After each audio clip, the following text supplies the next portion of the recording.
দেখেন অন্ধকার হয়ে গেছে, বৃষ্টি নামবে, আকাশের অবস্থা ভালো না। এখানে পর্দা দিছিলাম সূর্যের কারণে, রোদ আসে, রোদ আসলে একবারে পুরোটা দোকানে চলে আসে। দেখেন আকাশের কি অবস্থা, দেখছেন খুব বাজে অবস্থা।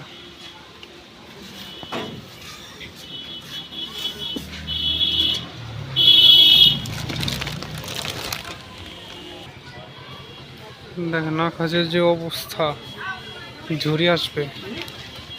আমি এটা শুধু চাপাই দিতেছি বৃষ্টির জন্য,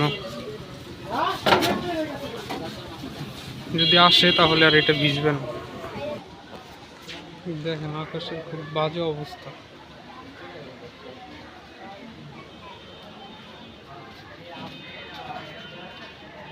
এই যেটা হচ্ছে কারিমা গোল্ডেন পাবলিক হাই স্কুল, আর এটা হচ্ছে হাসিম ভাই স্কুল আছে ভিতরে।